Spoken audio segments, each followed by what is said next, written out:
once again with another episode for your earlobes. The mayor's office is back. Episode 31 for the people. We got rid of that old mayor, brought in the real one. Toronto, you're welcome. We got Tori out of here, and we brought me in. This is not a good time for Tories. John Tory, Tory Lanez. Crazy. We didn't even put that all together. We replaced the Tory with a Ralph. Come on. with a Wanplo, with a Liberian. That's crazy. We got a Liberian in office. What the fuck? Who would have thought? But we're here, episode 31 of the Mayor's Office podcast. You already know what it is. My name is Ralph, a.k.a. the Mayor. A.k.a. the Last Airbender. A.k.a. Peso Poppy. A.k.a.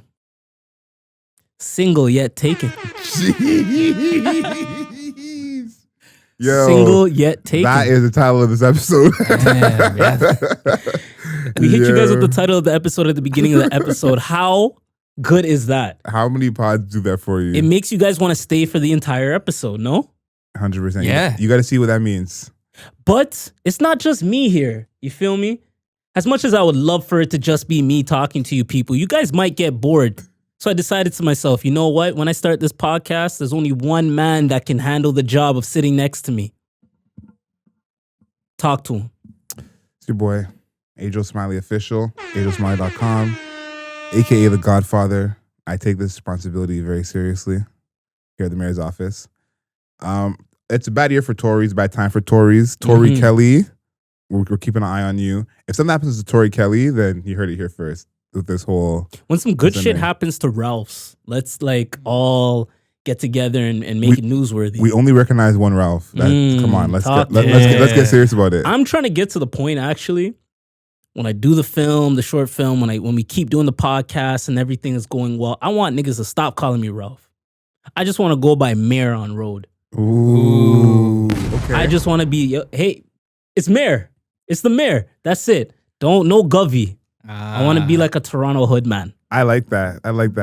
You fucking with it? Of all the non-Govy names you could have, that's a good one. Yeah, it's not too aggressive. Yeah. The police won't question it. It's all positive energy. It's like, why do they call him the mayor? You know? He's for his community, you know? It's for his community. I'm glad that you said that. Unnamed person on the mic. So now we have to name who's on the mic. Who just said that? Talk to him. Hey, this is Chris. This is Chris on the mic. No, this is it's Stacks Edwards, 1990 Studios. We in the building. Another episode of the Mayor's Office, and hey, I actually have you in my phone as Ralph the Mayor, but I think I should just take out Ralph the and just Mayor. Just put Mayor. Yeah. Just put Mayor. Yeah. And I implore any of my friends that know me, just cut out the BS. Cut out the government name. My mom, she worked a long time and a hard time to figure out my name, but just scratch it off your phone list. Yeah, I think it makes sense. 30 years being Ralph, the next 30 as the mayor. And at 60, we can have like a little reconvene. Ooh. Or it could be like Kobe where you put up two jerseys. So you just put up Ralph and then you put up Mayor and it's like two Hall of Fame careers. You feel me? For sure. I'll be the Paul Gasol right beside that. There you go. Guy said put up two jerseys. I like that. There you go. That. Chris could be Derek Fisher. We can just win those 5 chips and we're good. Automatic. Come on. Hall of Fame careers all around. Simple thing. But we're back. We're here. Another episode for the people. You're probably wondering why I'm dressed like this. It shows my dedication to the craft. It shows my dedication to the listeners. It shows my dedication to the watchers because I have my part-time job after this episode. Okay. We're recording this midweek because it's the only day that the three of us could really align and give you guys a proper product. So you know what I did today? I went to my work and I said, hey, can I get a half day? Personal reasons. Keep it personal. Personal reasons. Personal podcast. So I did the half day. You feel me? Then I came in, I said, you know what, let me slot this 2 hours in, this slot for you people so I can get, I don't mean you people. We'll get to that. For our listeners, for our fans and everything, so I can get this product out there. And then I'm going to go to work afterwards again because I love this. I love it so damn much. You people. Did you work last weekend when it was daylight savings time? I worked on the Saturday. Yeah. But you finished, what time did you finish? Like 1:30ish? Nah, I finished like a little before midnight. Okay. When's daylight savings, like 2? Yeah. Okay. Yeah, there was a time that I worked during daylight savings, didn't get paid extra for the hour. Crazy. See how the government finesses? It was horrible. Yeah. And this is like the 3 weeks of my life when I worked at a club doing door. Ooh. Wow. You did door at a club? Yeah. You're a bouncer? Not just door. What does that mean? You took money? Took money. Yeah, I did door and I did coat check. Oh, I thought it's usually women that I see that will like take the money and do coat check. Interesting. Okay. Wow. So they didn't want you a bouncer. Why is that? I didn't apply to be a bouncer. See a burly black man, just throw him at the front. I'm trying to stay seated, fam. Adriel applied, said, "Yo, I got some back issues. Yeah, I'm gonna sit down and collect some bread." If you want to stand for 6 hours, go ahead. Like, I'll sit. It's not what I signed up for. Yeah, facts. All right, so sorry, you did the door at the club during daylight savings and they didn't pay you? Yeah, it was rough. So are you on payroll at the club or do they just like pay you under the table? Like, how does that work? That time I was getting paid cash. Oh, yeah. So you didn't get a T4? Definitely did not get a T4. Okay. Yeah, I don't rock with those people anymore. I leave them unnamed. But interesting. And that's just for the tax man to know. Adriel's making some money under the table. We got him, folks. Allegedly. I did my taxes. And? Wow, you're just getting straight to the point. Yes. I did my taxes. I filed my taxes. Nice. Right? I'm going to beep a lot of this out because I don't want the government to understand what's going on here. But my friend put me on to this tax man, and the tax man's pretty quality. I'm not going to say who the friend is. I'm not going to say who the tax man is, right? So he's like, yo, don't worry. Go to the tax man. He's going to take care of you. All right, cool. I give the man my T4s. I have 2 T4 documents. I worked 2 jobs last year, right? Why did it come out that I'm... How is that possible? I don't want to get into detail about why or anything like that, but I do have to pay taxes. And on top of that, I have to pay the man to file it. That's crazy. So it's just an L all around. Damn. And you were big on the man. Yeah, you just said he was the guy. Yeah, he was the guy. Now he's the guy that robbed me. Yeah, no, we're blaming him 100%. 100% his fault. Yeah, so I owe taxes. That's rough. Even my return last year was pretty shitty. What does that mean? I don't know. See, that doesn't make sense to me. I always feel like unless you're in some crazy tax bracket, you should not have to be owing taxes, no matter what it adds up to. Man, if you look at my fridge right now, I'm not in a crazy tax bracket. Yeah, I'm like, I'm doing okay. I'm like, there's no way they should just level it out. Like, you know, It's like this goes into an account. Like whatever you owe, we got you. I think the tax man is looking at my Instagram stories and seeing the meals. I'm and he's like, yeah, this nigga, dude, he's seen some of the fits too. Yeah, he's like, nah, we gotta get this guy. Yo, he's got it. Nah, the meals will definitely no cheap meals on Ralph's story. The man's definitely looking at the pictures too. He's like, no iPhone took this. This is definitely a DSLR. This motherfucker. This guy's an influencer. Come on. This guy's got a pod? Crazy. Yeah. Yo, the government looking at my podcast is wild, bro. That is fucking wild. I'm sure that happens to someone. That's the crazy part. I'm sure there's someone who the government's watching there. 100%.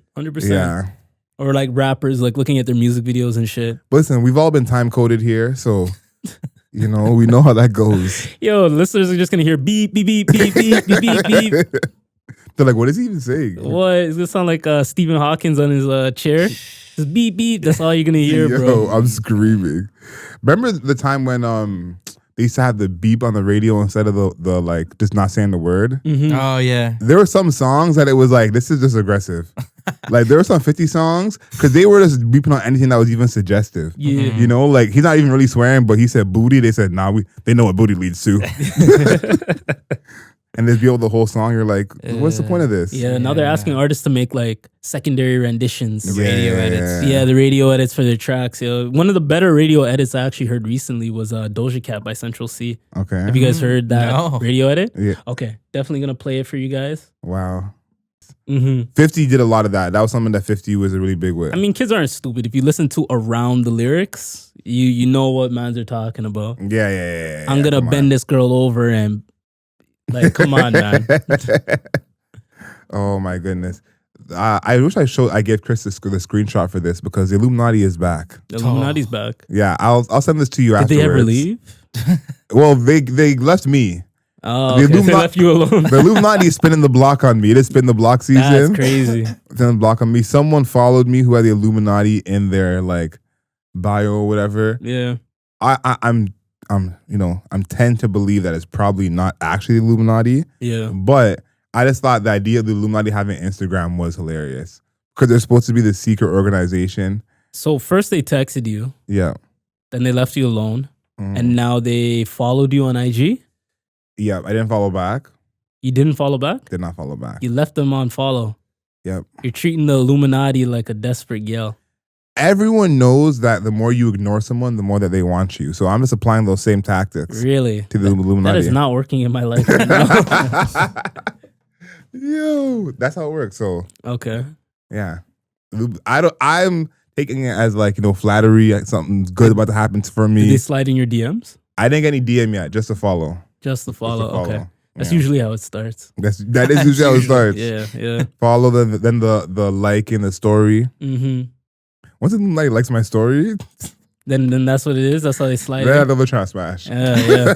Speaking of trying to smash, yo, people are really into your dating life. Yeah, it's unfortunate. Yeah, we might have to make a segment one of these days and just like updates with Adriel. Damn. So I can keep the heat off of me and let's push it back to him. But yeah, a lot of people were very interested in your responses. I seen your brother post saying you already told him too much. He was right. Yeah.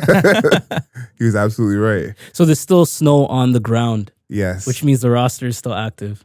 Yes. Point guard through center, 6th man of the year. I'm not gonna speak anymore on the roster. I'm just gonna leave that. Yeah. Yeah. Did anybody on the roster see the clip?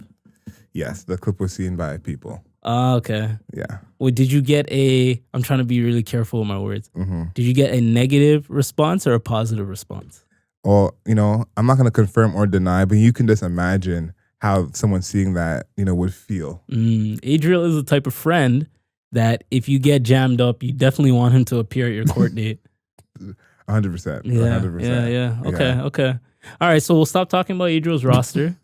Maybe when the snow leaves and we hit the spring, we'll start talking about Adriel's his dating prowess. We could do a 3-month check-in. Nah, the listeners can't wait 3 months. They did and they can again. I'm gonna sneak it in. I'm gonna trick you into answering some questions one day. Yo, listen, For sure. I said this in the last pod. If the listeners want to send Ralph some emails. Yeah. If the listeners engage, they'll be rewarded. That's all I can say. Yeah. If they engage, they'll be rewarded.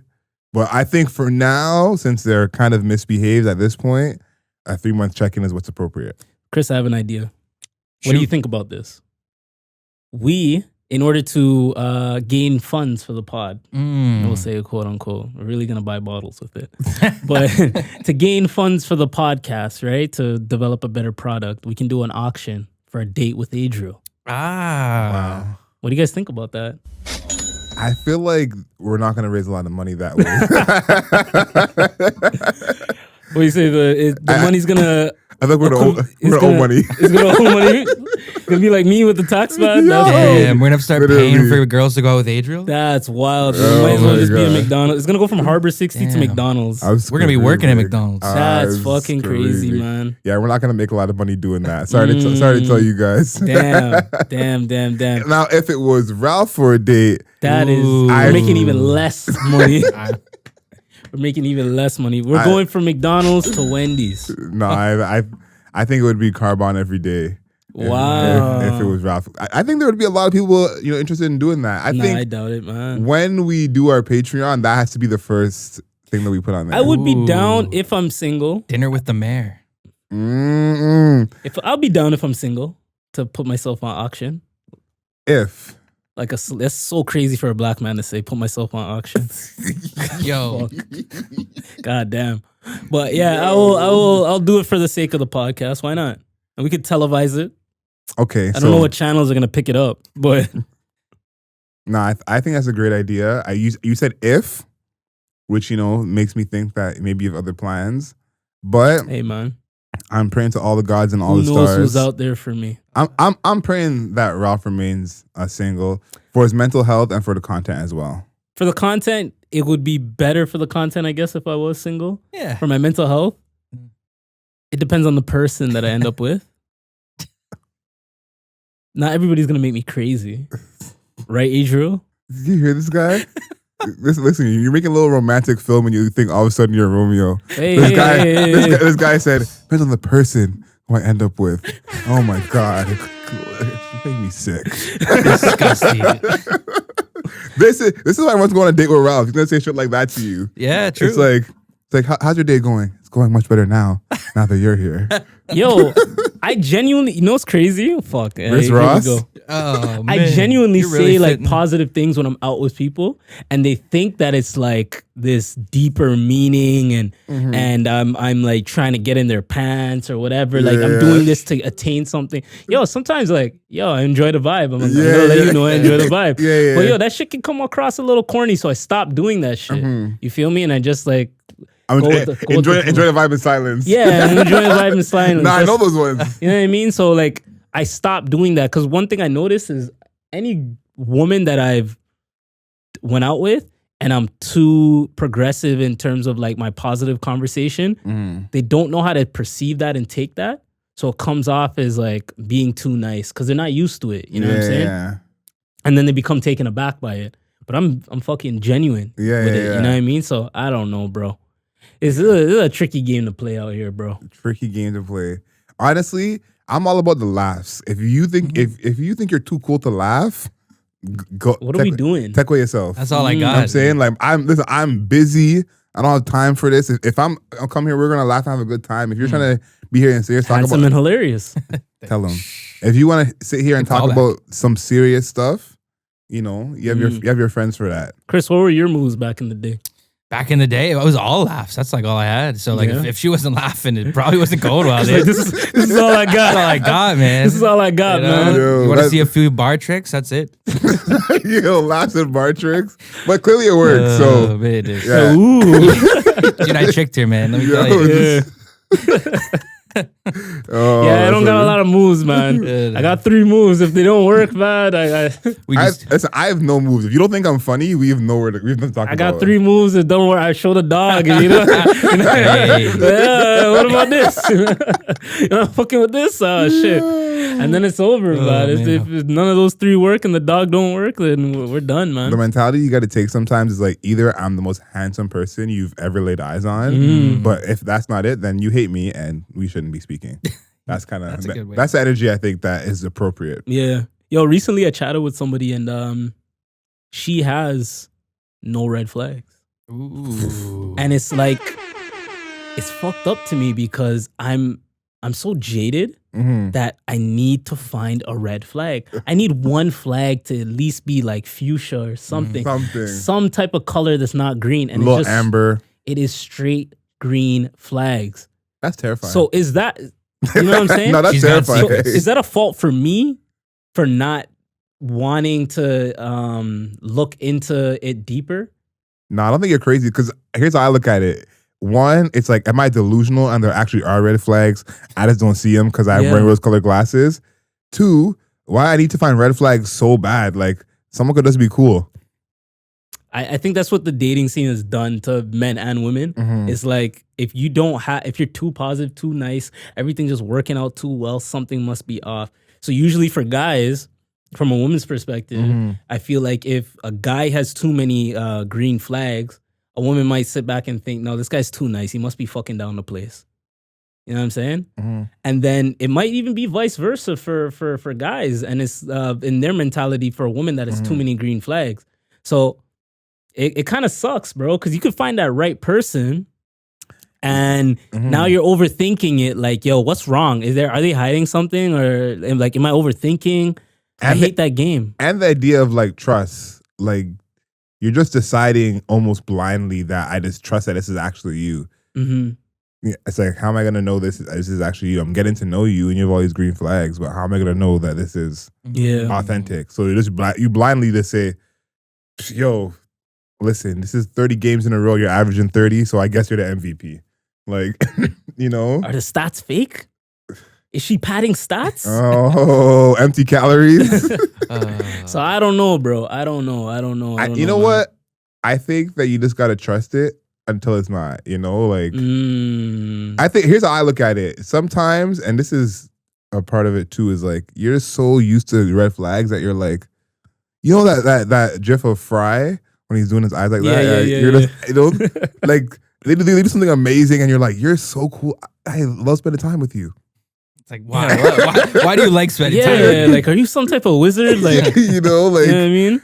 but also too, it is nice to feel so good about someone that you can feel like they don't have red flags. You know, you can allow yourself to feel that good. 100%. You know, even if obviously there's a part of you that's still, but allow yourself to feel good that you could say, you know what, this may be all a complete lie, but for now it's not, and I'm just gonna enjoy that it is. I have a question for any woman that's like watching this on TikTok, Reels, whatever the case is, YouTube, anything. What do you guys do when a guy has too many green flags? Are you guys accepting of it? Because you just heard us talk about how we feel about it. So I'm definitely interested to hear a woman's perspective when it comes to that. Too many green flags from a guy. Are you hesitant or are you all in? You know what I would think the answer is going to be? And this is me, of course, just speaking for women. But As you should. Speak your truth, King. But from what I saw about the whole Michael B. Jordan conversation when his ex-classmate called him corny. Yeah. And I saw this meme where this girl said, look at him. He just looks responsible. But it was definitely said as a diss. Yeah. And I was like, there is that group of women are part of the internet that if you're too nice, too responsible, too good, it's like how come you don't disrespect anybody? Like what's the issue here? Like I don't understand why you're so thoughtful. What's going on behind? Something's fucked. Yeah, that's and I think that there is that group that does feel that way because I saw that going on a lot with this whole Michael B. Jordan thing of like, is he corny? Who's corny? And it's like, when was being responsible corny?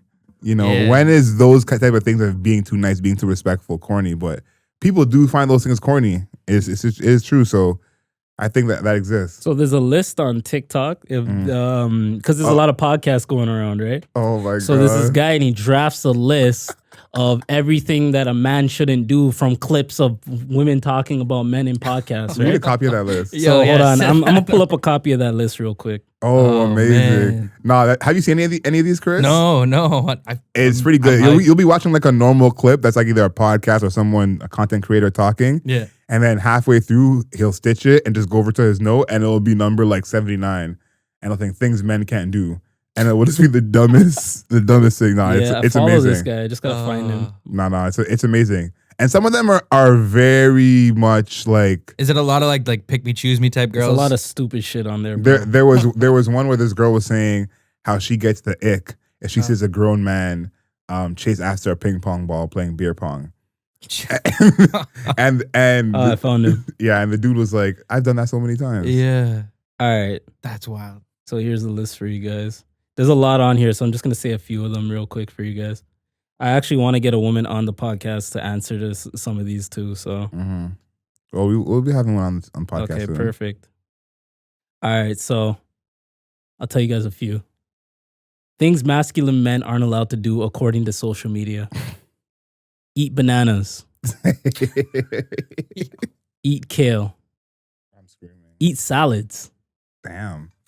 do yoga, do intricate dances with women, dance generally, I'm screaming. have female friends that you are not interested in having sex with, go to brunch. I just went to brunch the other day. No Have too many male friends. Yo, you got friends, period. Shit. Have too many female friends. Wow. All your friends better be non-binary. Go to a movie with a male friend or two. Go on a trip with a male friend or two. Yo, what? Ride a bike. Cry. Not cry.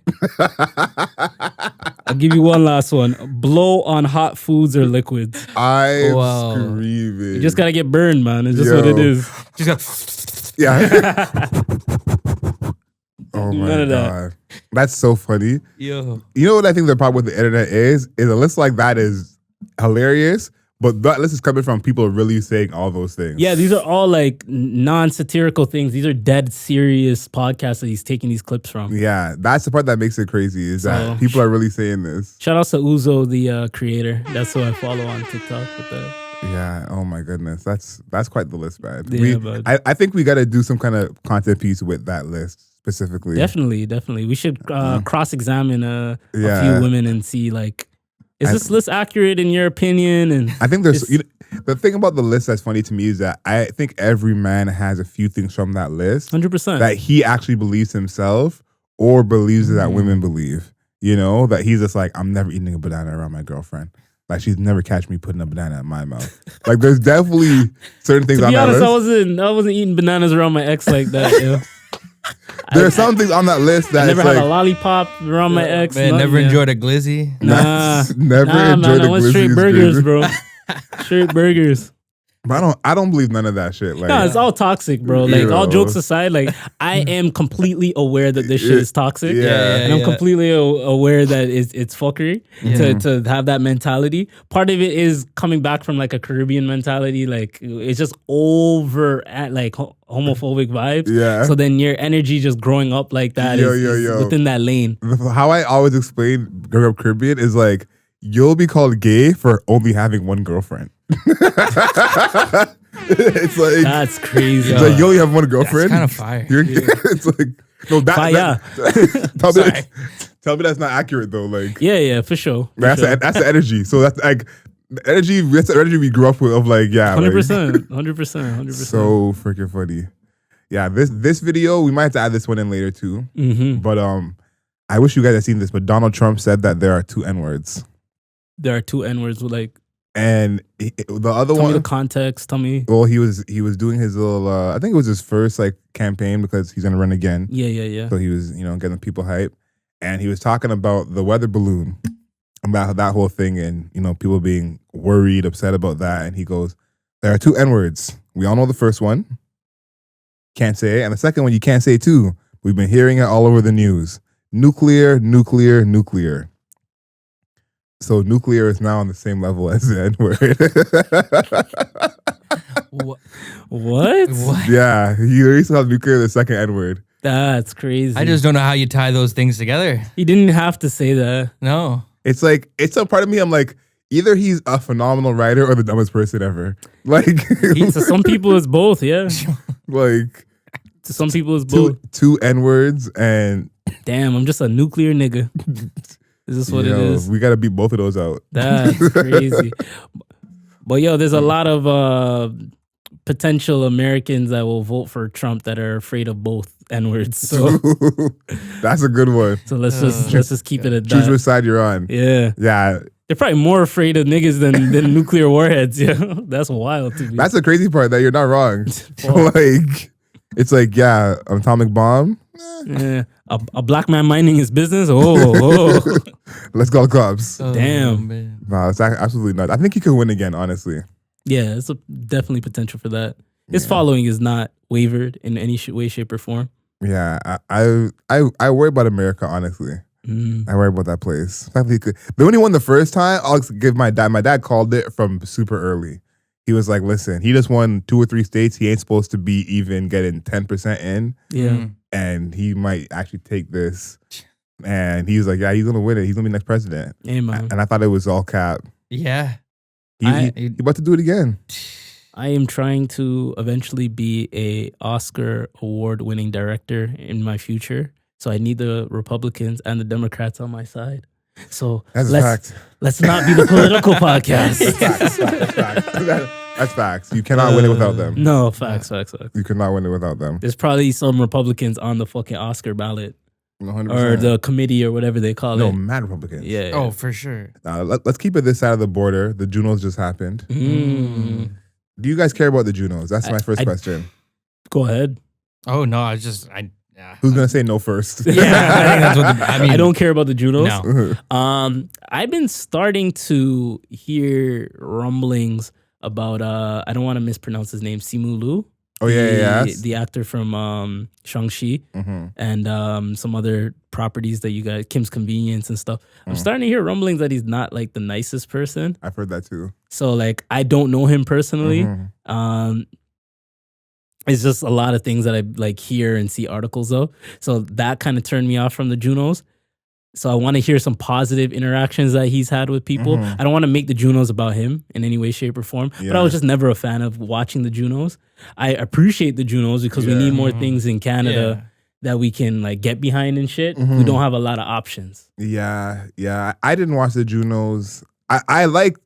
I care about the Junos in the sense that Is the Junos music or television? music. Oh, okay, Is that I like to see like the Honest Guy, who was one of our first performers at Soul Series, was nominated for a Juno. Oh, that's big. So That's to big. see, you know what I'm saying, see artists get nominated and how it helps their career, Yeah. that I'm here for. But as like something that we go to watch, I would say it's probably low on the list. Yeah. Never been a Juno. I mean, yo, you guys send us an invite. Like, fuck, we'll pull up. You know what I'm saying? Alright. Like, change our minds, Junos. Get the mayor media pass. Change our minds. It's a good thing none of us are artists, or else we're getting banned from the Juno committee. They're giving us the weekend treatment. It's all good. We're getting a Grammy. Yeah, I feel like it's getting somewhere, hopefully. Because here's the thing, I would like for the Junos to eventually be a big thing, because the Brit Awards in the UK are a big deal. And the biggest artists, biggest rappers or whatever go to them and perform in a way that like the biggest artists don't do for the Grammys in America. Right. You know, you're still getting Dave, Stormzy, whoever at the Brit Awards. But the Junos, we don't, like, obviously Drake, Weeknd, Tory. Well, Yeah, the bigger artists don't. the big artists don't really show up. Sometimes they do in awards. You know, like this year, I think Avril Lavigne won something. Okay. But that's what I would hope for, is that we could have, because we have a lot of big Canadian artists. Like, they don't always live here, obviously, but if all the big Canadian artists show up, it could really be a big deal. That's something I thought about recently. The talented Canadian artists leaving the city in order to like grow and get over the hill, which is like, we can be honest, like Toronto holding back creatives in a sense. Do you guys see that yourselves, or is that just like me in like one lane of thought? That what Toronto holds back creatives? Yeah, and like artists tend to get big after they leave the city. I know it's a deeper conversation. We don't have to get into heavy, but is that the same line of thinking that you guys have? I want to hear Chris's answer. Yeah, I think there's a big portion of people that like they almost like they just don't see, they see them as local still. Like until they kind of like cross that border, start to have that bigger fame. Or like, you know what I mean? Sometimes it's like you just don't respect people. Like, you know how like you ever have that issue with people around you when you started your podcast, maybe? Yeah. Where like, you know, they were like, oh, that's cool. You got a little podcast. Yeah, you know? little podcast. Cool little no, but you know what I mean? Like they kind of have that kind of like presence. That's the lane that this thought processes came from Yeah. for me. Seeing that and then seeing like even where we're at. I was talking to my friend the other day and he was like, yo, if you guys did this podcast in like Atlanta, you guys maybe you guys would be on an even higher level now. You know what I mean? Yeah. And I tend to agree with things like that. You know what I mean? I'm here for the grind. Yeah. I'm here for the process. But I do feel like if a lot of people in the city, music, any type of media that you guys, any type of art that you guys do, if you guys weren't in the city, there's probably a potential chance they'd be bigger. Look at all the shit that you do right now. You're telling me if you went to another city like in the States, whether it be LA, New And did York, all the Atlanta, same and stuff. did exactly the same things you're doing, Facts. you think even something as trivial as your Instagram following, Yeah. you think you'd still be at like 2,400 followers or whatever you're at? Yeah, no, definitely not. And I think too, I said this before about us compared to New York. Like, think about all the New York rappers, podcasts, TV shows that you watch, Yeah. and you feel like you know this part of New York, or you recognize that building, or you listen to this podcast and they're like making fun of some bar, and you laugh like you've been to the bar before. Yeah. You know, like in Toronto, we don't do that for ourselves. Like, we don't have that same energy. When it's like Toronto is a big city, we have so much cultures and even subcultures. Like, even the idea of people not being really from the GTA and being from Brampton, Saga, It's still repping. you know, like we don't treat it the same way in Toronto. And I think that's a big issue, because I think outside of Toronto, people have a lot of love for us, like overseas in America, like, and they know about Toronto, they rate Toronto heavy, but we're not treating Toronto like it's a sick city all the time. No, Like, we're no. just from here, and obviously we rep it because that's just how we grew, but we're not treating Toronto like Toronto is like the best city in the world. When again, compared to New York, there's a top 5 of hip hop that's only New York artists that you could have that could hang with an actual top 5. Yeah. And they rep their city like. Yeah, because a part of that train of thought for me was I heard that Druski had his show out. Yeah, right? oh The yeah, comedian. I heard about that. And then I'm pretty sure Smiley came up and performed, and like people weren't really fucking with it. Yeah, I heard that. Yeah, So it's like, oh, you heard the same shit. yeah. So something like that, like that's a local act, right? So it goes deeper than people not really rocking with his performance that are from the city. it shows that like someone like Druski that's outside of the city that Getting more probably love. has 1, 2, 3 experiences Yeah. in Toronto. Now he's seeing us not show love to a Toronto artist. It doesn't look good. It doesn't look good. No. It doesn't look good at all. Yeah. You know what I'm saying? So it's like we have to kind of do better in terms of trying to put our people up. You know what I'm saying? Like people don't like to work together. People don't like to big each other up in the city. Like I got people around me that like will support me, but like if it's a friend of a friend, I probably won't get that support from them. Yeah. And the thing too is we treat Toronto like Toronto is some town in Upper Ontario. You know, like Toronto is Toronto. And so we should be treating everything that comes out of the city with a level of like, this is real, this is culture. Yeah. It should be respected. But it's like, it's just the opposite. That's the other thing that's too is like, it's just the opposite because if you think of it this way, if an artist who you don't know did a show here but was not from Toronto versus an artist who you didn't know who did a show here who was from Toronto, you're going to respect the artist who's not from here, who you don't know 100%. more than the Toronto artist, even though you don't know the other artists either. Let me add something to that. That same Toronto artist that you chose not to come through and support their local show, if they go to New York, LA, Miami, wherever, and do even small shows, Yeah. post it, get reposted by a few people out there, even if the show's tiny, and then they come back, they're going to get more love than when they sat here. Crazy. It's So crazy. that's something we have to work on because I love this city. I love this Yeah. city to death. Yeah. I don't want to leave this city Yeah. in any way, shape, or form. Like I want to live my but life the energy here. is not. But the energy is not conducive to creative success. Yeah.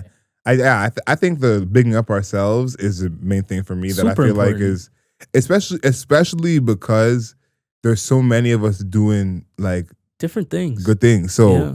it's like the idea that we can all prosper. Obviously, we can all prosper and support and show love. It's the thing. It's not like we don't spend our money.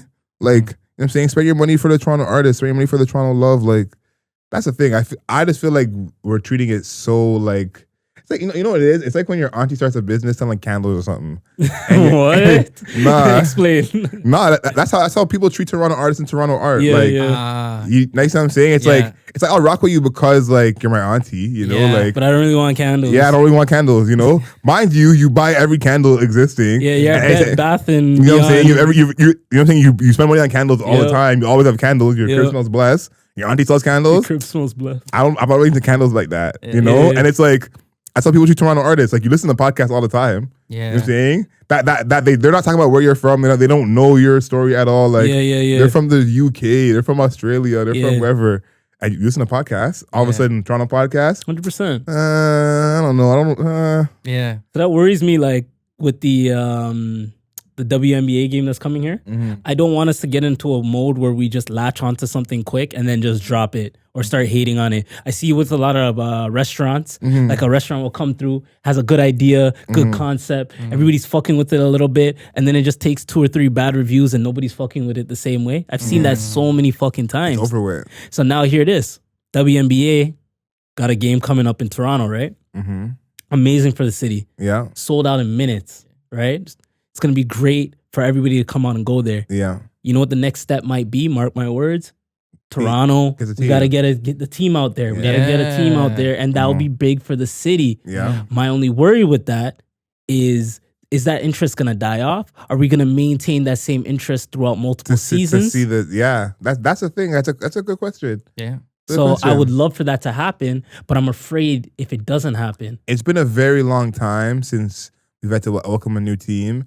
I think the success with TFC is promising, but I do think like I did this whole story a few years ago on women's hockey and their league folding.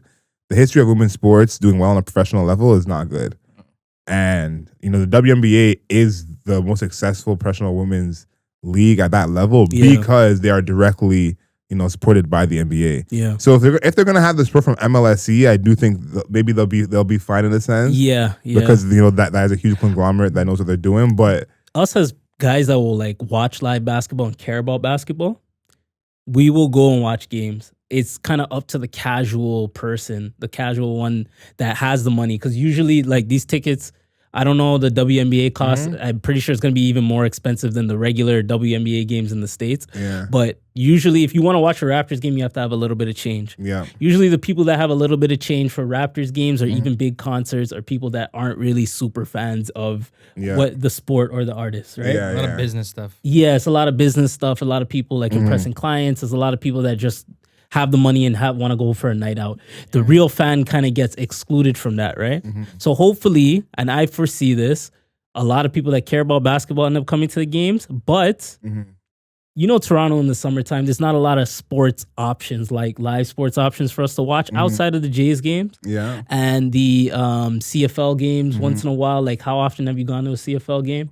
20 years. Yes. And TFC, I've gone to a couple TFC games here and there. So it'd be good to add to the options that we overall have it within the city during the summer.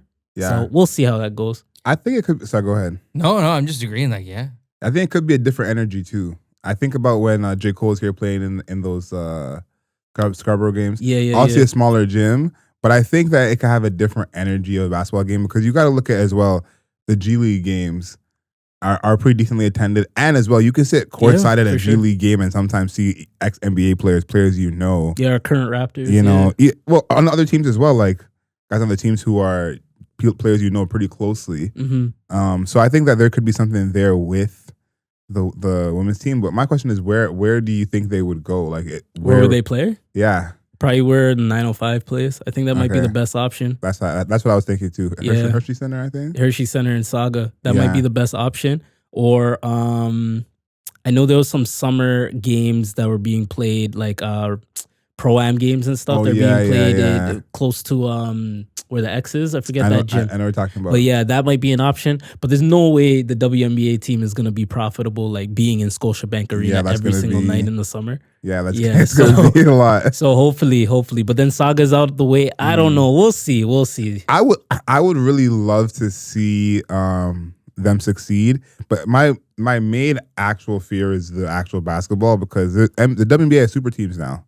And so it's like an expansion team in the super team era. Yeah, is gonna be like, and the talent pool will it satisfy an extra team? You know, and as well, it's like an expansion team in a super team era losing games when women's professional sports are already struggling. It's like that's what if they're a good team, I would feel better about it. But me thinking that they're probably going to be a struggling. I mean, the Raptors team, persevered through the bullshit in the first few years. We had a Vince, and no offense, but I don't think there's a woman Vince coming anytime soon. So. Canceled.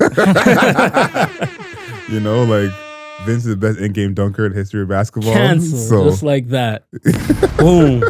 There you have it, folks. Last episode of Bears Office Podcast. Well, it was fun.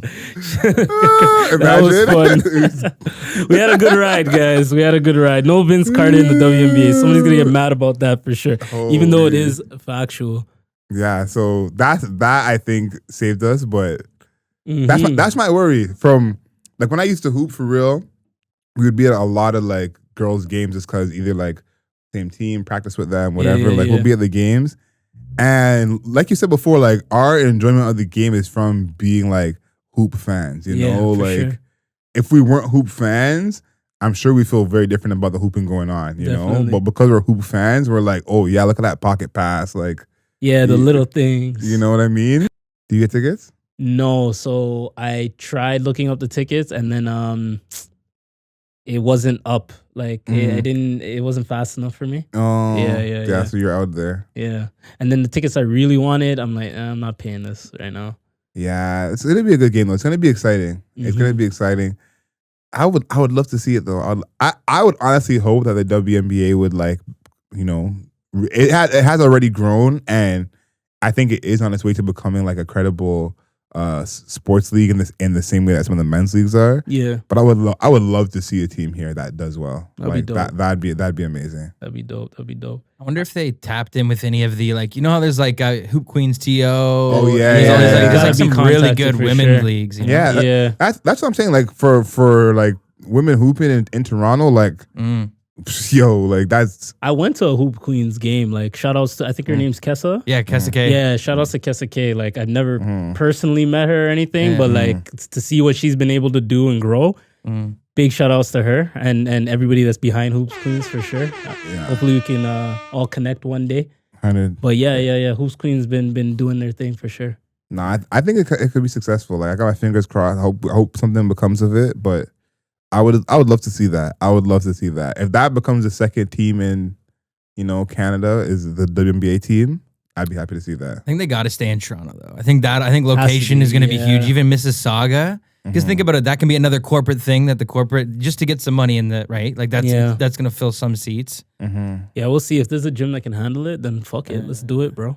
Yeah, no, I think it could really be a thing. Let's move to the NBA. But before that, do y'all remember when they wanted to change NBA to MNBA to make it equal? Anyways, in the NBA right now, we're about 15 or so games left. Couple weeks left. So by the time this comes out, it'll be very close to the end of the season. Going to Raptors game tomorrow, actually. Oh, that's what's up. Yeah. Who are they playing? Fuck. Why did I just draw a blank? We're playing OKC. Okay, that's winnable. Yeah. That's winnable. Are there any teams that you're worried about? That's my real question. Any teams that you're like, they gotta get it together for end of the season for me to The Raptors. The Raptors. We're done for. The West is all over the place. I mean, the Raptors qualified for her to play in, so but overall, like we're not gonna make any noise. I hope we do, but like realistically, probably not. The West is all over the place, so I could say I'm worried about a team, and then tomorrow they're second place. So I'm not really too watching or too worried about teams in the West. But yeah, the Eastern Conference looks pretty locked in outside of the play-in teams. Yeah. I think so. The Knicks actually look pretty good too. Knicks look good. My Bucks are still my pick to win everything. I feel strong about that. The one team I am worried about though is the Dallas Mavericks. I'm a big Luka fan. Him and Kyrie, they're playing well. You but see Kyrie with the sage on the Instagram live? Yep. Yeah, it's pretty stressful having Kyrie on your team, but they've been close in some of these games that I don't feel totally discouraged, but I'm worried. We'll see how it goes. I don't like the fact that like the last game I even watched, they were both resting, and I'm like, is that the right time for that? Yeah. Like, you know what I mean? So that's gonna be interesting. The Clippers are definitely and if they click, they're gonna be an option because Kawhi, when he's like locked in, is on a different level. Yeah, Demon Kawhi. Yeah, bro. I've never seen somebody just have a presence on both sides of the court. Like you always gotta know where this guy is. Yeah, 100%. I've never seen that before in my life. So when he's locked in, they're good. Denver, they gotta prove something to me right now, because if Denver's bad or doesn't go far for the next year or two, then people are going to start questioning Jokic 100% at that point, and questioning Mike Malone and questioning that whole staff there. So we'll see how that goes. The Lakers, I don't have faith in the Lakers right now, just because I don't know what they're going to look like or where they're going to be in the standings when LeBron gets back. But everybody else is playing well on the team. I can't even lie. Like Vanderbilt's playing good, AD's playing good, D'Lo's having some good games here and there. Yeah. So it's like I like that aspect of it. If they had that roster from the beginning of the season, they'd be much better. They'd be much better. So that's them. There's a lot of good teams out there. This playoffs is gonna be one of my favorites to watch. Yeah, I think because there's no team like I believe in Denver because Jokic always does raise his level in the playoffs, but there's not one team that's like.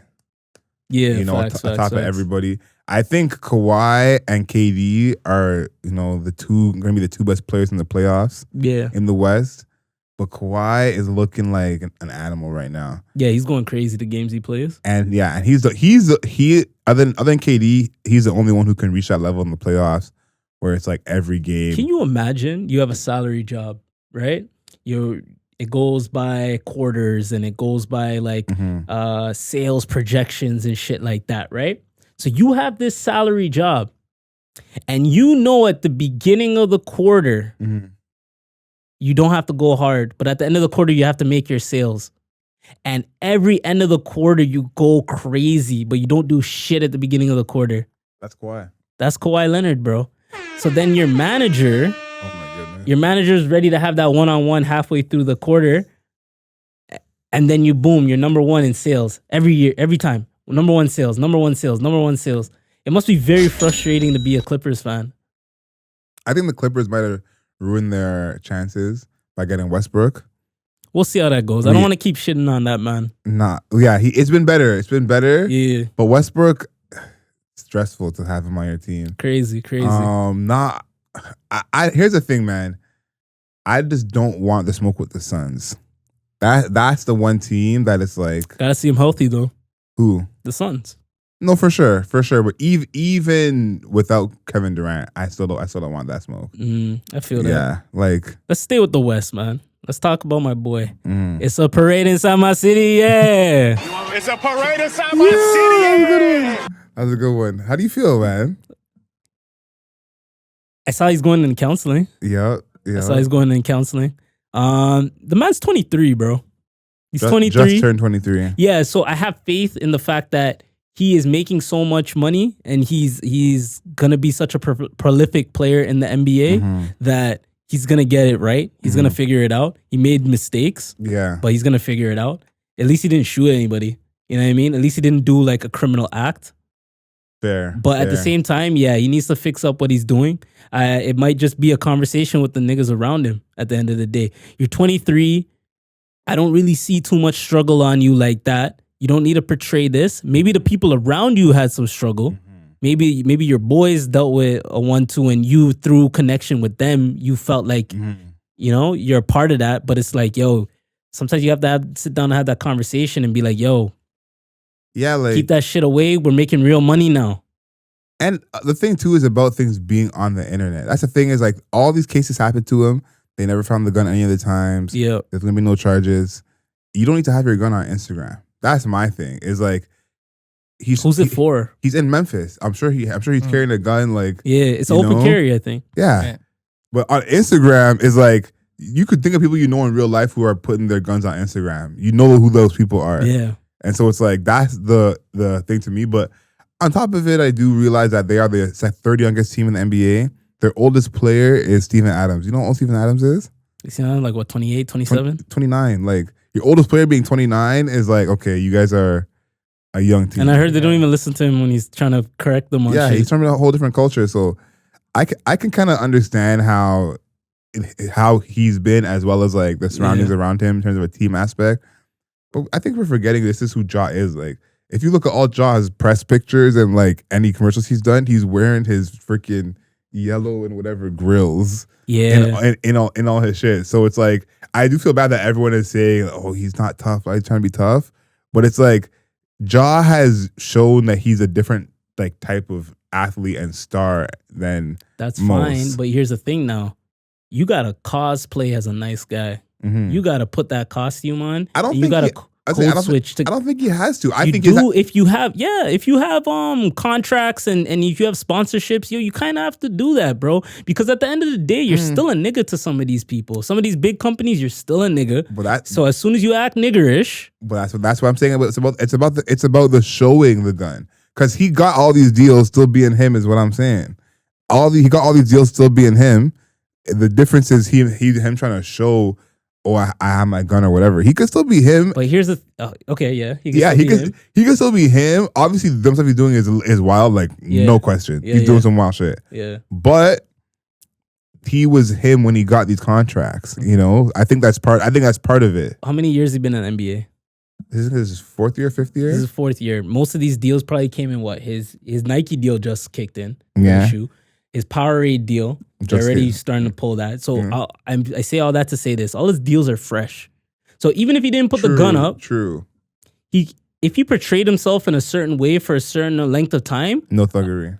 Eventually, these people are gonna drop you, bro, and they're gonna move on to the nice guy. Yeah, you know what I mean. And it's the NBA, bro. There's always gonna be an electrifying player that's just a little bit nicer than you. See how Zion carries himself? Yeah. If he was healthy, he would have every single deal that Ja Morant has right now. Fair.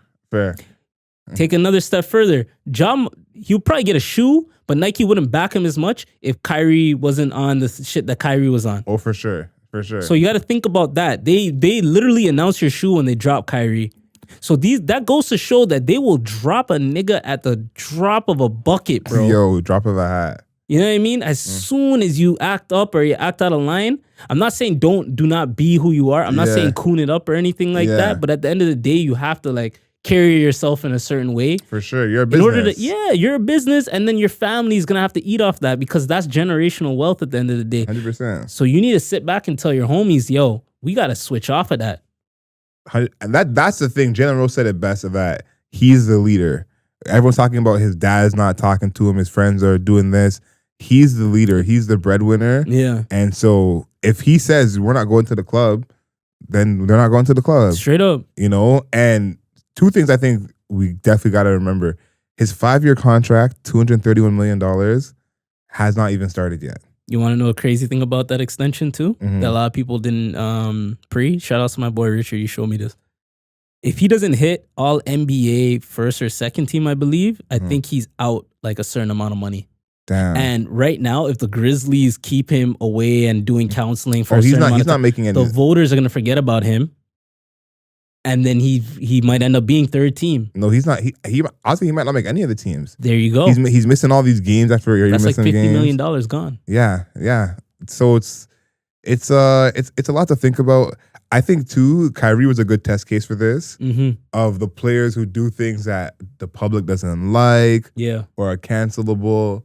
How does that go against them being so widely loved? Because Ja, from his second season, was top 10 in jersey sales, one of the most loved players by fans. And we saw with Kyrie, even after all the stuff happened with Kyrie, he still was the number 1 vote getter for guards in the East from the fans.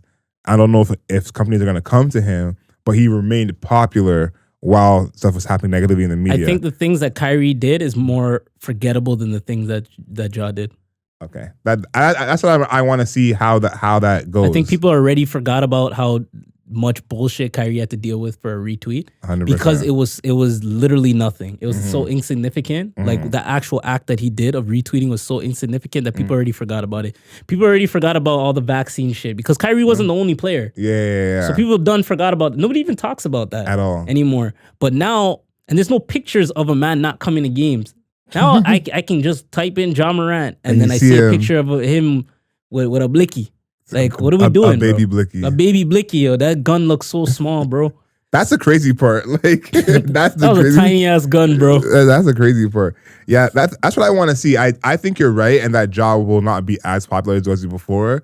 But I think we've seen some of these people go through these stuff in the media that's negative, and remain insanely popular. 100%. Kanye is an example right now of, as much as he's canceled a lot of people, people still are trying to get Yeezys and hope that he stays with Adidas. Yeah, but then when we hear stories of you fighting a 17-year-old, that shit doesn't go away. And that is a thing that I wonder, because someone like Iverson is someone who mentioned a lot, where as much as Iverson had some quote unquote negative stories, Iverson still remained loved for a long time. I think it was someone like James Harden who some people really hate the way he plays, thinks he's lazy. James Harden up until last year was always in the top 5 at MVP. Always one of the top jerseys being sold. For Adidas, one of their best shoe sales wise. And so it's like, I think Ja is more likely to fall into one of those players. I think that the people who are Ja fans, that probably thought Ja was like this already. There is some hate towards it, but I think that the people are still going to be fans of him because of his play and his attitude. I can't see Ja coming back to the court and all of a sudden, no, he's gonna kill. I don't see him moving like Tim Duncan all of a sudden. You know what I'm saying? Definitely not. He's gonna come to the court and still be beaking, still be dunking at everyone. And I think he might be a little hesitant at first, though. I'm gonna be real with you. I don't think so. I think his team's energy is gonna remain the same. I don't think Dylan Brooks is getting traded. I think the team is gonna stay the same. So his team's energy, he's gonna feed off of that. And it's like, as long as he's still that player on the court, a lot of people I think will still rock with him. But be careful with the off the court antics, and you'll be fine, bro. Like, you can't be pointing lasers at the Pacers bus. Like, what the fuck? What? I don't understand why Ja is trying to like get at everyone. Joe Budden said some shit. I found it funny. Joe Budden's like, yo, he's either cosplaying as an NBA player or he's cosplaying as a street nigga. So I don't know which one I'm more afraid of, yo. That's funny. That's actually accurate. I hope he's cosplaying as a street nigga, because if it's the opposite, then I don't know. Nah, man. the freaking videos of Ja Morant trying to be in the street so bad. It's a parade inside my city, yeah. Some of the funniest things on the internet, man. Yeah, I'm a big Ja fan. I rock with Ja a lot, but this is like, I don't know. I think this is something that is not going to be taken. Already not taken lightly. He's away at counseling. Yeah. We don't even know when he's coming back, and his counseling is outside his state. I don't know where it is exactly, but he's doing counseling outside his state, which means it's like, something a little more serious. Mm-hmm. So I hope he understands what he has done in this sense, and Ja honestly has all the tools to be like one of the best at his position. Yeah, 100%. Yo, he probably is the future of the point guard position right now. Yeah, so hopefully he could keep that up because we don't want to see Ja go down that road. Man, I want to see him on the court. I want to see him cooking, bro. I'm not even the biggest Grizzly fan, but like I just respect a young black man that's good. Mm-hmm. You know what I mean? But yeah. Last thing before we move on. What's up? Our boy got into a little scuffle. Who? With Lord Lightskin, Chris Paul. Chris Paul? Yeah. Got into a fight with who? Little words with Steph Curry. Steph Curry said it ain't 2014 anymore. You saw that? Yeah, and then I seen Chris Paul say, I don't even know what happened in 2014. That was funny. And then he said he didn't even say it to me, which I thought was also funny. I feel like he didn't, bro, because I looked at the clip and it didn't show who Steph was talking to. And I thought that was so funhy because Omar brought this up to me. He's like, Steph is just being a light skin right now. Yeah. Because just remembering random shit. And not saying it to his face.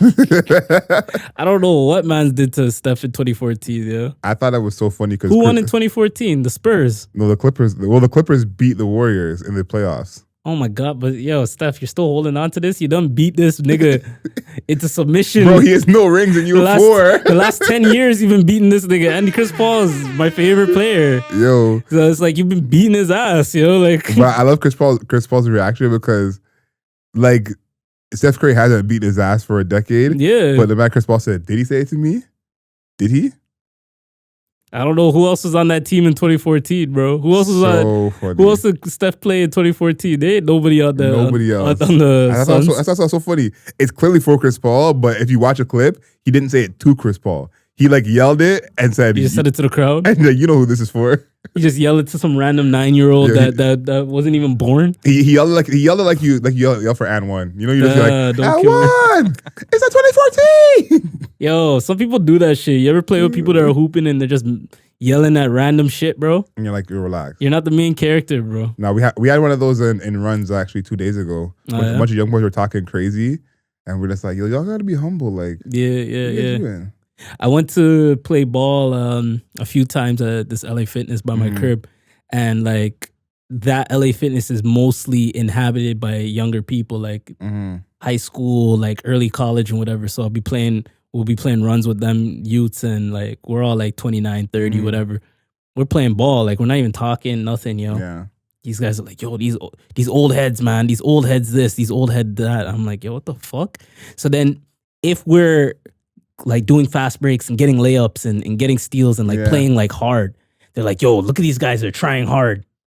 They want to win so bad. I know you're pissed. And then if they're beating us, they're beaking. Like, you guys can't beat us. You guys are old heads. So I'm like, yo, where the fuck do I win with this generation, bro? Yo, kind of respect that trash talk. That's so But it's like a lose-lose. It's like, if you're beating me, you're talking shit. And if I'm beating you, I'm trying hard. Yeah, no, it's almost like you're just you're gonna talk regardless. You know? Yeah, bro. Like, it's different if it's like we're going at it. Like, you know, I get a bucket, I talk. I gotta stop, I talk. They're just talking like just as the game's going on. Like, bro, I remember I got a steal and I outlet it to Justin. Yeah. Justin runs hard. He gets the layup off. Like, look at this guy running so hard to get the layup. I'm like, yo. I'm like, yo, we paid to be here, bro. We're playing ball. Yo. Like, growing up, like the generation above us, when we were playing with them and trying to get on the court with them, they were like pushing us, like, yo, and talking shit and like, yo, what are you guys doing? Like, get up and down. Like, what are you on? You know what I mean? No, you get clowned for being lazy. Now it's the other way around. The kids are clowning us for working hard. Yeah, bro. I don't know, man. This generation lost with the runs, I can just imagine you just shaking your head every single time. Like, I was confused, bro. And it's like, Justice scores, Ralph is just like, nigga, I was never calling niggas old heads when I was younger, bro. Never. Like, a nigga's 30, he's an old head. I'm like, all right, man, I don't know what to do with these kids, bro. That is freaking funny. But yeah, that was a little while ago. So we stopped really going to that gym because they kind of took over that gym, and we weren't really fucking with it like that because like the runs just got like inconsistent and they were just like, it was just too casual and shit like that. And it's like, I'm not trying to waste I'm getting older. I'm an old head. During the week, I'm not trying to go to runs for 2 hours and it's- play twice. Yeah, and play 1 or 2 times, and it's not even serious, you know? Yeah, if it's an hour of runs, give me an hour of runs. Exactly, bro. So that's Yeah. how I felt about that still. So I don't know. This generation's interesting, bro. You want to be too cool, and then you end up not taking anything serious. You go 19, 20, 21. Maybe you play a little bit somewhere, like a little college or whatever, but there's probably some dude out there that's going harder than you because you wanted to play it too cool, and then you end up being 24, you're a 6'2" guard, and you don't go anywhere, bro. Man, a 24-year-old 6'2" guard not going anywhere. It's like, you know what I'm saying? And the thing is, too, is like, how is it not cool to try hard at sports? That's the part that I don't get. I've never seen Kevin Durant, you know, like make it look cool to not try hard. It looks easy because it's him, Yeah. but you know he's trying. Like, Yeah. I don't know. It's weird to me. That's kids though. Yeah, it's kids. That's Yeah. that young mentality. Yeah. I respect the up and coming hoopers right now that are like really busting their ass and grinding every day. Like, No, for sure. yeah, like that's good to see because it's like they have a goal and they are trying to get somewhere. But some Yeah. of these youths that are like, they're watching too much Instagram ball and shit is just very interesting to me because you're doing it for the aesthetic. Mm. You know what I mean? That's the thing you see. It's like you don't really have a jumper, but you're taking all step backs. Like, run the floor. Like, So like if my son wants to play ball, that's cool. Like I'm gonna be there to support. But at a certain point in his life, I'm gonna be like, yo, is this something you really love doing? Or you gotta teach him the right way though. I think he's gonna play the right way. I hope so. No, 100%. It's kind of like how you see LeBron's son is kind of like a connector, like, you know, runs the floor type of guy. Yeah, makes like, the right pass and shit. yeah, you know, like LeBron was never a ball hog like that. So Yeah. it'd be crazy for his son to be coming in and just trying to get buckets. Yeah, I think they're Monte Ellis. Like, yeah. you know, so I feel there was actually a kid at the run that I was at, maybe 13, 12 years old, like super short. Yeah. Definitely should not have been part of the run. But they were letting this kid bring the ball up, run the point. It was crazy. Like he was not getting anything. Like he was so small. Like if he goes anything in the paint, it's a block. Like, but he was really trying to play with us. Like you were fouling the fuck out of him. I was like, don't let me guard this kid, yo. Yeah. Like I don't want that responsibility. Chris, you play any sports? Currently, no, not really. Did you? Yeah, I grew up playing a lot of different sports: hockey, basketball, AAA hockey? baseball. No, not AAA. Played rugby in high school. I played basketball up until like grade 7, and then I was just kind of Okay. just couldn't hang and just kind of. What position did you play in hockey? I played mostly right wing, but sometimes they put me on defense because I was like I was nice skating back when I was like young. I feel like you're aggressive, bro. I I feel like you're knocking niggas to the ground, bro. Yo, I did kind of like my cousin did say I used to play like Darcy Tucker. You know, I go like Oh, throw the hits, but then like I'd like go like full body and like fall down as that well. makes sense. Checking, eh? That Yeah, makes just throw- sense. you know, This guy's throwing it flopping a around. little bit too, Yeah, so nah, he's- sell the call. He's knocking people out. Darcy Yo, Tucker, Yeah. knocking people out. But I would always like go down too. It'd be like a big hit, but then it's like, well, you're on the ground as well, man. Nah, Like, I was what do This you guy's doing? an actor. Yeah. being an actor in Taking hockey. dives. Nah, those are the days, man. We're talking about this at work. The old Leafs teams that had McGillney and Ponikarovsky and Antropov. Shane Corson. Those were teams. I don't know any of these people. And and it's crazy now. We're saying that like, what would be the biggest celebration in the city if the Jays won or if the Leafs won? Of the Leafs one, people are rioting. And Yeah. so we all said the Just- Leafs. And the question was, how much more people would travel to the city for the parade? Because some people traveled to Toronto for the parade when the Raptors won, which would get more people coming to Toronto. A lot of Canadians that aren't from the city are gonna fly back in. Yes. yeah. That aren't in the city, sorry, are Yeah. gonna fly back in. Yeah, someone said Jays would have more people coming in for the Jays. I don't think so. think so. I feel like it would be the Leafs. The Leafs would literally shut down like I think all of Toronto. Yeah. like it would be like to the point of vandalization and Oh, destruction. 100%. Bro. If the Leafs won, What? Foot Locker? bro. When the Leafs go to like the second round, people go crazy, bro. That's- Yeah. That's what I thought of it because even when we are in the first round and lose, just the fact that you believe that we can go somewhere, Yeah, more than enough. 100%. Yeah. Yeah. No. And it's like, just like, you know, it's been like over 50 years and all the bullshit. And it's just like, Yeah, it's past due. It's past due. Yeah. I mean, the Raptors parade did what? One of the biggest parades ever in championships. I feel like Yeah. the Leafs would do about the same. yeah, our office shut down. Oh, they didn't shut down. They're like, if you want to go, you can go. So I was like, Yeah. No, that was I was like already like trying to call in sick. that was the ultimate off work day. That's the thing. That's what I thought about, because that was the ultimate day. It's like, yo, listen, no matter where you work, if you don't go to work today, like your employer will understand. Yeah, 100%. But it also makes me never want to go to a parade ever again. Even if the Leafs win, I don't even think I'd want to go. Nah, that shit was hot as fuck. Dude, it was such a long wait. It was hot. It was crazy. I'd be there. You got to go. I couldn't breathe, bro. No, it was wild. It was wild. Yeah, like I was literally, by the end of it, I was like, I'm just waiting because I've been here so long. Yeah. Like that was like the only reason. And it was like one of the hottest days of the year too. It was like 35 degrees outside. Yeah, I always remember that shit for sure. I don't know how I lived that long outside, because I was there from the beginning. Like we joined the parade at the top of the parade. Oh, you walked with the parade. We joined it at the top, walked was with posted. it all the way, left and came You have a good back. back. Damn, eh? that's you got a good workout in that day, I guess. I don't even know how I pulled that off. Jeez. Honestly, Adriel, Yeah. you're in shape, bro. Yeah. I was. Oh, that's pre-pandemic. Yeah. This is a different Adriel. This is different Adriel. 100%. Shit. 2023. 100%. What else we got on this list for the people?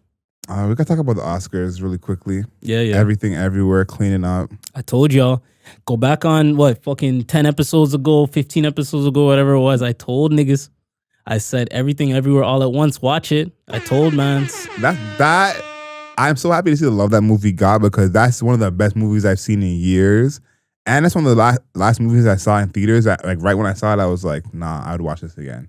Yeah. Like right away. So to see it actually get all the love, and this is not one we're gonna look back on and think crazy of. You know, sometimes we're wrapped up in it for 1 year, and a certain movie, everyone's just like showing a bunch of love. Then you look back and you're like, The Revenant was maybe, It was alright. you know, like The bear could have fought a little harder. you know what I mean? Yeah. This one is not gonna be one of those. This is gonna be one where like, we're so happy we got it right. We're so happy they won 7 awards. We're so happy that everyone showed all the love, because this is one of the best movies I've seen in a long time. Yeah, I think it was a clean sweep. Yeah. Did they win everything they got nominated for? Almost everything. I think so. I think they had 8 and they got 7. That's big, bro. That's crazy. That's crazy. They did their thing. It's good for minorities too. Like most of the winners, most of the actors and actresses in the movie and people involved are minorities. So that's big. Yeah, I think too that the fact that movie was basically mostly minorities and was so widely loved, did so well.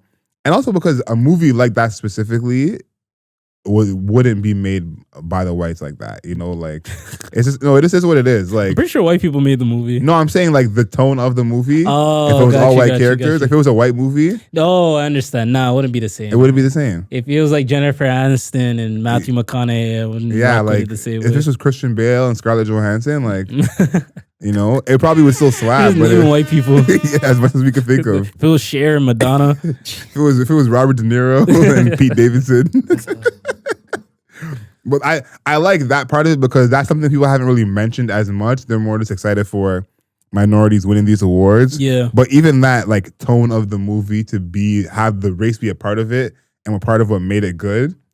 Like that's such a rare, beautiful thing. It's like a black movie that the blackness of it makes it even better than it would otherwise. For sure. So a movie like that to be so widely loved, you know, impressive. Yeah. We need something of that level to have us as representers. You know what I mean? Like predominantly black cast. That's like a high level movie. I would love to see that. It's been a minute, man. It feels like a lot of these black movies are at least we're past the Tyler Perry era. You know, I think, in terms of quality films, No, I love Tyler Perry, but I've seen Madea do enough things.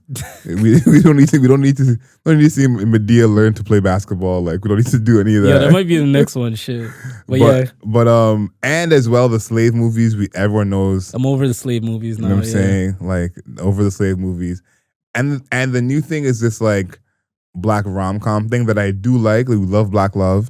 So that black rom-com thing is good, but I feel like there hasn't been a black movie in a minute that's not a slave movie that has really been in that Oscar contention. For sure. That it's like, okay, we gotta, this one at least had a real chance to win. For sure. Some of these because it's like categories. Wakanda Forever. It's a solid movie. But it's not. It's not like everything everywhere at once. Yeah, you know what I mean? It's not a top 5 movie of the year. Yeah. A movie like that would be more praised for its like set design and costume design and stuff like that. Maybe even the musical scores and shit like that. Like that's probably what you would praise that movie to be Oscar level for, if that. Yeah. But in terms of like screenplay, acting, I would love to see something that's represented by our people for sure. Yeah, like 3 or 4 nominations, that are all in the acting and writing, and they have a chance at winning Best Picture. I would love to see that. I don't know. Here's my thing. I think that we haven't seen as many stories that are more just relationship based, like Everything All at Once was. Like the mother and her daughter are like the basis of that whole story. Yeah. Obviously, there's a bunch of dimensions involved and everything else, but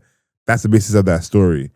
A Black story like that, I feel like we haven't seen as many of those. They take on the romantic side a lot, or it's thrown into. It doesn't even have to be slave time. It could be it's thrown into a time of oppression. Yeah, even look at the genre of Everything Everywhere All at Once. We don't have a lot of like sci-fi ideas with our people in it. So like that would be something interesting to see. What's the name of that last Jordan Peele movie he did? Nope.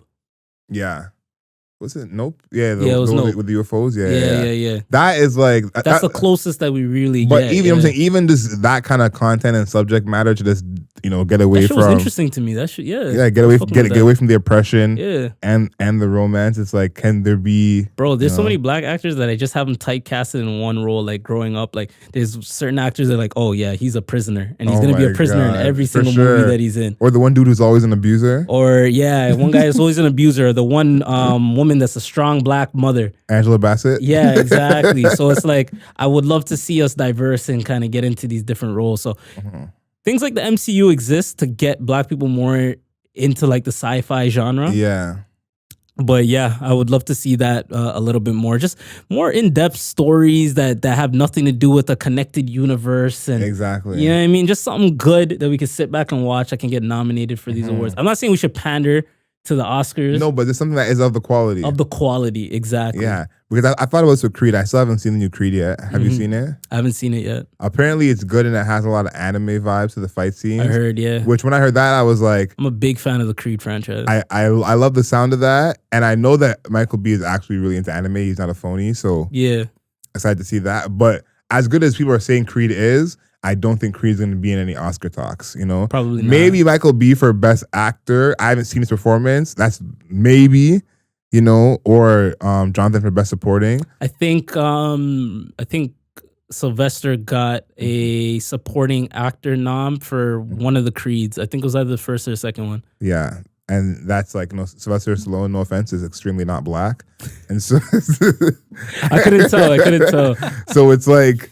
a movie like that has Black characters in it is still considered a good movie. Yeah. Is not going to be, winning these awards and putting these guys on the map. So that's what I'd like to see, because we have seen Black people win these awards, like the Denzel or the Will, but they're not always in a movie that I'm considering a Black movie. It's more like they're just the Black lead of the movie. Can you tell me 3 of the in your opinion, most popular Black actors or actresses right now? 3. Right now? Give me 3. Viola Davis. Okay. Michael B. Okay. And who would be my 3rd? Zendaya. Have any of those 3 taken on a sci-fi role yet? Like multiple sci-fi roles? Would you call the Woman King a sci-fi role? No, I would not call the Woman King a sci-fi role. That shit was in Africa. This guy's stupid. Michael B took Chronicle, and I was gonna say he was super young when he did it. I was gonna say Survivor's Remorse. That's a TV show that was more sci-fi. Okay, and then Michael B took what? Fantastic Four. Yeah. And then who else did you say? You said Viola. Viola did what? Suicide Squad. Suicide Squad, and I said Zendaya. And you said Zendaya. Zendaya did what? I wouldn't even put Spider-Man in that. Yeah, she was in Spider-Man, but she wasn't. But I wouldn't even put that as a sci-fi movie. So it's like. That's kind of what's taking over, yo. When you watch like shit like Interstellar, Everything Everywhere All at Once, like these type of movies, I would love to see something like that, but for Black people. Maybe Jordan Peele has that in the bag right now. Yeah, maybe. Nope. Yeah, Nope, true. Nope was very close to that, and to me, Nope was a good movie. I think it was good too. Yeah. So we'll see. Yeah, I think we'll see. I do think there's something there that I think the Black actors, actresses are killing those roles, but having it be a Black movie. A whole different ball game. Did you see The Blackening? The trailer for The Blackening? No, I didn't see the trailer for The Blackening. Oh, you gotta watch it. So it's pretty much a horror movie. Oh my goodness. And it's just a bunch of Black people in a Airbnb. Oh for my one God, night. That's hilarious. And there's a killer. And yeah, just watch the trailer for that. Yo, the shit looks actually pretty funny. So The blackening. the blackening. Yeah, you guys check that out. The reason I brought up Creed was because I want to know how you feel about anime movies and being in theaters. Me and my brothers are trying to see Demon Slayer. Don't watch it. It's not a movie. My brother's already seen it, and he told me it's a series. So what they do is they play the last 2 episodes. I didn't know this, so I ended up going to watch it with my boy. He got the tickets, and we're thinking, yo, it's a new Demon Slayer movie. We're gonna go rock with it. I like my anime movies, you know what I'm saying? To answer your question, ended up being the last 2 episodes of the last season, and then the first episode of the new season, like a preview. So it was kind of a waste of time. Oh wow! It wasn't a movie, no. That's bad. That's whack. Was not happy. That's whack. Because here's the thing. I do think there is something there with anime movies. Yeah. I haven't decided yet if I think they should be like real life, like how Death Note was. Nah, fuck that. Or like the Hero Academia movies that are still anime. I like those. I think there's something there with anime movies because some of the anime movies are actually good and they have so much to draw from their story. So you're asking if it should be live action, like real people? Yeah, like what do you think out of those two? Like, should it be live action or do you think it should stay anime? I think certain anime movies that are more grounded in reality could probably transfer over to live action. Although we do not have a good list of quality ones. Yeah, you can't name it. There's some shitty ones, but like, yeah, if it's like an anime about a samurai or some shit, there's no magical powers or anything like that. That could be adapted loosely. Yeah. But like Afro Samurai, for example, I could see an Afro Samurai movie. You know what I mean? So something like that could rock, but I can't see a Dragon Ball Z live action movie. It's been done, it's been tried, and it does not work. And you know what I mean? That's my thing is that I feel like they need to have more time and care put into them if they're gonna do that. Yeah. I think about the last Superman, the fighting style they did in that. Which was kind of anime adjacent, and it's like they need to have that like big budget, that care, that time to make that look believable. I agree. So you can't, some of these anime fight scenes, you can't just do your 3 days of choreography and call it a day. Like, yeah, because you're talking about Man of Steel, right? Yeah. Those fights were crazy. Like I rewatched those fights so many times. Yeah, like, and it was like larger than life. Like, is this actually possible that they did this? Like a man punches a man through like 5 buildings and it looks real. Exactly. And it's like in anime, that's a lot of what's happening is like, these are crazy, crazy fight scenes. And if you're gonna do it real life, it's tough. It's like that. And as much as like the storyline is there's certain shows where it's like you're watching the episode for this like 5-minute fight scene at the end. Like it's coming and you're like, yeah. So if they don't do that well in the movies, it's kind of like, what the fuck are we here for? I feel like doing like loosely adapted shit might work, but I don't know. I like watching like actual animated movies in theaters because like the sound is better, the big ass screen, so the fights are like popping, the colors are popping. So I do like doing that shit. But yeah, I would recommend not to watch that Demon Slayer movie. Damn, that hurts. That's not it, bro. It's not it. It was a waste of my money and time. Damn. Yeah, that actually hurts me because I do think there is something there. I feel like animated movies have gotten so much better in the past like 6-7 years. For sure. In terms of wanting to see them in theaters. And then it's like you add how anime has grown in that time as well. Like there's something there. And I'm like, maybe anime could be like the gateway drug. Anime movies be the gateway drug for people to get into anime who are kind of, not into it. So you're saying my next date night I should take a girl to watch an anime movie. That's what I'm thinking, man. And then get no poems afterwards. Listen, man, you know that the people want to pay their Patreon money for a day with Ralph. Crazy. And that could give them an anime movie date. Yo, we should actually try that at the end of the year. If I'm single. What plans do you know what, there's Green Flag Shorty on the loose. Green Flag Shorty, that's what we're gonna call her? Yeah. Crazy. Green Flag Shorty, so we have fingers crossed for her because she's Green Flag Shorty right now. Yeah. Again, for your mental health and for the podcast, I hope that you stay single. Damn, for the podcast, you guys want me to stay single. You guys just want me to be alone. More importantly, for quality content. More importantly, your mental health. Hashtag Bet Let's Talk. What a tie-in, yo. What a tie-in. Come on. So your friend Amani wants to pull up to the next episode of the podcast. Yeah. How do you feel about that? I'm going to clip this and send it to her. I got big love for Amani, so I'm with that. Okay, I got big love for Amani too. Yeah. Yeah, a lot of green flags. Money is all green flags? I don't know. I'm just trying to tie everything in together. I was like, I'm not about to gas it. Remember the last time I gassed one of your friends? Yeah, I was going to say, like. It didn't work out for your boy. I'm stepping in this time. I'm not letting it off gas nobody. Nah, I'm done with that still. I'm done with that. You don't have a non-rap suggestion here. I do and I don't. So. Okay. The track Gyal Dem Sugar. Mm-hmm. It Beanie was. Man? Sorry? Beanie Man? Beanie Man, yeah. So it was remade. Yeah. For Don Toliver's recent album. Yeah. And then he featured his girlfriend, Callie. Love Callie. They have a track called For Me. Huge on track. Don Toliver's album. Because they sampled the dancehall track, I'm just putting it in my non-rap suggestion. Nah, I fuck with that track heavy. So you got no beef from me. It's one of my favorite tracks from that album. For Me, Don Toliver featuring Callie Uchis. Chris, what you got? Ooh, I was gonna think. I was literally just thinking about that as you said it. Who you got, Adriel? My song is like extremely well known, so I feel like to name this song is like kind of cheating. But 3 Doors Down, Here Without You. I haven't heard it. Yeah, you have. You probably don't know. Yeah. Just don't know the name. Yeah. 3 Doors Down. This song is like a huge song. But I saw a video of Homeboy performing it on TikTok, and I was like, damn, I forgot about this track. Mm-hmm. Yeah, it's like that early 2000s pop rock era. Okay. Yeah, it's an absolute banger. Chris, what you got? Trying to pull it up because here we go.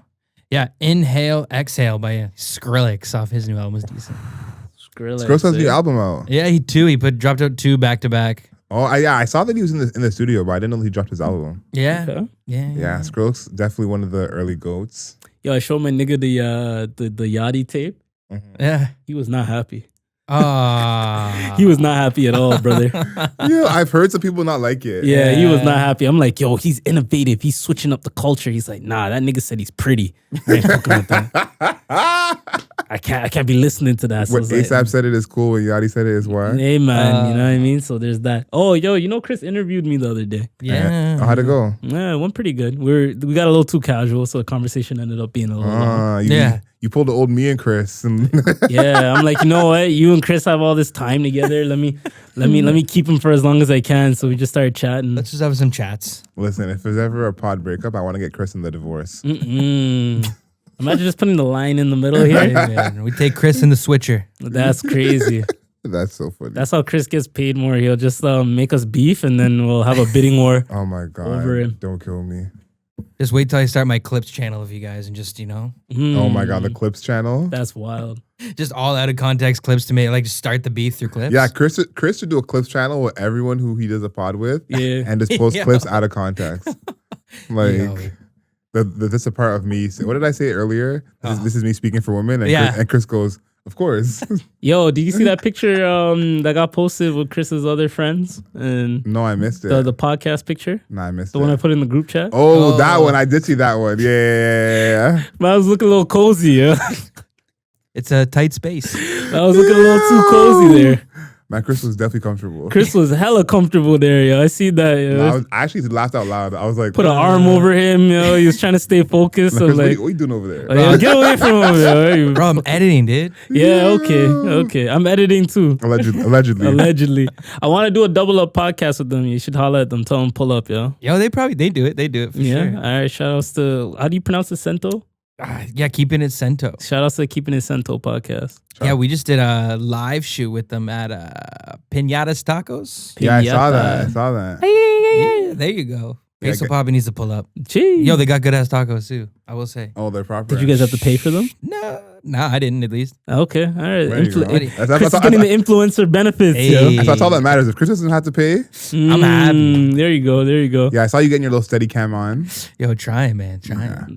The one hand, I seen him working, bro. Chris knows what he's doing, yo. I'm gonna see Chris with a gimbal soon, bro. You just wait. Yo. It's covered. That's wild. A full body joints, looking like Tron. With like the little ass camera. Yeah, Still. I saw someone doing that. Man had a full body thing with 2 weights hanging down the side, and the DSLR was like, yo, that's wild. I thought you were about to say iPhone. That would have been crazy. Yo, it looks like Iron Man out here. Yo, Iron Man for the iPhone. Yo, that's one of the things that made me kind of get away from videography, bro. The fucking equipment that I had to buy, bro. I was like, nah, man, this is too much shit, bro. Yeah, it was not it still. Me, my camera, my light. That's Call all it a I day. want, yo. This summer though, I'm gonna walk around my DSLR more. Yeah. Man, I'm gonna put it in my small bag and then just walk around with it, bro. Just take shots that like move me. Facts. Yeah, Feel you me? have to. Yeah, because I'm an artist.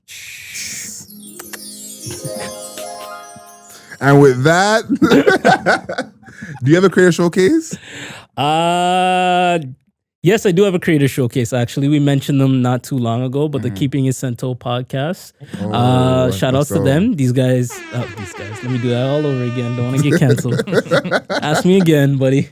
Do you have a creator showcase? I do have a creator showcase. Actually, we mentioned them a little bit earlier in the podcast. The Keeping It Cento podcast. Had a chance to watch a couple episodes. These ladies are doing a fantastic job. They also record out of 1990s studios. Creator studio. So shout outs to them. You guys go and check out their podcast. I'm going to put the link and everything at the bottom of this clip. So shout outs to the Keeping It Cento podcast. Hopefully we can connect in the future. Sam and Francesca. Sam and Francesca. This is Ralph and Adriel. Nice to meet you guys. Yeah, I think that's a good place for us to end, showing some love to the Keeping It Cento podcast.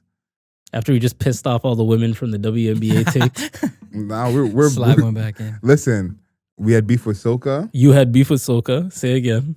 We had beef with Soka. WNBA, I think we showed some love for sure. We showed a lot of love. There's Showed just a no lot of Vince love. Carter in the WNBA is what you're saying. It's a fact. All right. There's Candace Parker, but that's no Vince Carter. Yeah. We showed a lot of love to them, but this is the Try Not to Get Canceled podcast. At every single turn, Ralph caught me a couple of times. Trying to save the money in the future, you know what I mean? I don't want them to John Moran us, bro. Trying to keep all the ad revenue coming in. Make sure you subscribe to us. Obviously, you've made it this far into the podcast. Get your life together. Subscribe to us. Leave us a rating and a review. If you want to see the Mayor's Office podcast get up the rankings, leave us a rating. Leave us a review. 5 stars, not a single star less. Of course, make sure you subscribe to us on YouTube at The Mayor Media. And until next time, cancel canceling, and bring back bullying. Know yourself, know your worth. Hey, yo!